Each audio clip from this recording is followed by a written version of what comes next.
அனைவருக்கும் என்னுடைய அன்பான வணக்கம். இந்த அரங்கத்தில் இருக்கக்கூடிய பெரியவர்கள், மூத்த தலைவர்கள் மத்தியில் எல்ஜி ஐயாவிடம் மிக குறுகிய காலம் பழகிய ஒரு மனிதனாக, ஒரு தொண்டனாக நான் இங்கே நின்று கொண்டிருக்கின்றேன். இரண்டு விஷயத்தை மட்டும் காலத்தினுடைய அருமை கருதி உங்கள் முன்னால் வைக்க வேண்டும் என்பது என்னுடைய எண்ணம்.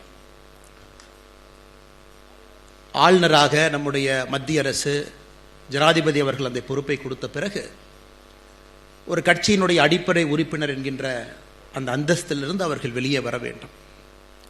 நம்முடைய அலுவலகத்துக்கு எல்ஜி ஐயா வர்றாங்க. தலைவர்கள்லாம் மாநில தலைவரனுடைய அந்த இருக்கை பக்கத்தில் நின்று கொண்டிருக்கின்றார்கள். நானும் அமைப்பு பொதுச் செயலாளர் கேஷ்வ நாயம்ஜி அவர்களும் எல்ஜி ஐயாவை அந்த தனி ஒரு சின்ன ரூம், தலைவருடைய இருக்கை பக்கத்தில் இருக்கும், அங்கே கூட்டிகிட்டு போய் பேசுகிறோம். அப்போ வரும்பொழுதே தயாராக எல்லாம் டைப் அடித்து கொண்டு வந்திருக்கிறாங்க. பாரதிய ஜனதா கட்சியினுடைய அடிப்படை உறுப்பினர் பொறுப்பிலிருந்து நான் விலகிக் கொள்கின்றேன் என்று. அதை கையில் கொடுக்கும் பொழுது ஒரு சின்ன குழந்தையை போல கண்ணிலிருந்து அப்படியே தண்ணீர் ஆறாக எல்ஜி ஐயாவுக்கு அப்படியே வருது. அதை வாங்கிட்டு நம்முடைய விநாயகம்ஜி அவர்களும் நானும் சமாதானப்படுத்துகிறோம். ஐயா, இதை பெறுவது எங்களுடைய பாக்கியம். அதற்கு ஐயா சொன்னாங்க, ஒரு பக்கம் ஆளுநராக சென்றாலும் கூட அது பொறுப்பு தான், எதுவாக இருந்தாலும் கூட ஒரு பாரதிய ஜனதா கட்சியினுடைய தொண்டன் என்கின்ற பொறுப்பை விட உயர்வாக இருக்காது என்று சொன்னார்.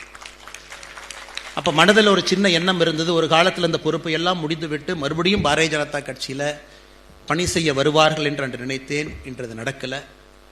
ஆனால் ஐயா அவர்கள் இறைவனடி சேர்ந்த பொழுதும் கூட தேசிய கொடியோடு, துப்பாக்கி ஏந்திய காவலர்களோடு, இந்த நாட்டிற்கு பணி செய்த பெருமையோடு ஆண்டவனிடம் சென்றிருக்கின்றார். இரண்டாவது நிகழ்வு என்னுடைய வாழ்க்கையில் ஒரு மிகப்பெரிய பாடம். இது நான் கற்றுக்கொண்ட ஒரு பெரிய ஒரு பாடம். மம்தா பானர்ஜி அவங்க வெஸ்ட் பெங்காலிலிருந்து எல்ஜி ஐயாவுடைய இல்லத்திற்கு வர்றாங்க. இல்லத்தில் ஒரு நிகழ்வு. வெஸ்ட் பெங்காலில் இருக்கக்கூடிய பாரதிய ஜனதா கட்சி என்னை தப்பாக நினைச்சிடக்கூடாது. ஏன்னா உங்களுடைய அரசியல் அனுபவத்தில் பாதி கூட வயதில்லை, இருந்தும் நான் சொல்ல வேண்டிய கட்டாயம் ஐயான. இல்லத்திலே சென்றவரை தனியாக சந்தித்த பொழுது ஒரே வார்த்தையை சொன்னார், என்னுடைய தர்மம் என்னுடைய மாநிலத்தினுடைய முதலமைச்சரை என்னுடைய இல்லத்திற்கு அழைப்பது என்னுடைய தர்மம், உன்னுடைய தர்மம் அதை எதிர்ப்பது உன்னுடைய தர்மம். இரண்டு பேரும் அவருடைய தர்மத்தை நாம் போற்றி பாதுகாக்கின்றோம். இதை விட என்ன பெருமைப்படணும், அதெல்லாம் நீங்க கவலைப்படாத. அப்பொழுது கூட ஒரு பெரிய பாடமாக 2-3 விஷயங்கள் நமக்கு பிடிக்காத விஷயங்களாக இருந்தாலும் கூட எப்படி அதை அணுக வேண்டும் என்கின்ற பாடத்தை நமக்கு சொல்லிக் கொடுக்கக்கூடிய ஒரு அற்புதமான ஒரு தலைவர். மருத்துவமனையில் இருக்கிறாங்க, சொந்தக்காரங்க எல்லாம் அங்கே இருக்கிறாங்க. மன்னி இருக்கிறாங்க, காயத்ரி அவங்க இருக்கிறாங்க, சத்யநாராயணன் அவங்க இருக்கிறாங்க, மூத்த சகோதரர் கிருஷ்ணமூர்த்தி ஐயா இருக்கிறாங்க. மருத்துவமனையில் போய் பார்க்க போகிறேன். எனக்கு ஒரு சின்ன பயம். நாம் இன்னும் ஒரு 4-5 நாட்களில் கட்சி ஒரு பணி கொடுக்குறாங்க, வெளியே போகிறோம், அன்றைக்கி நம்ம இந்தியாவில் இருக்க மாட்டோம், ஐயாவை கடைசியாக பார்க்கணும். ஒரு நம்பிக்கை. 48 மணி நேரமாக சுயநினைவு இல்லாமல் இருக்கிறாங்க.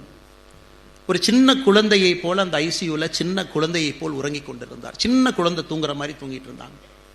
மன்னி வெளியே அழுதுகிட்டு இருக்கிறாங்க.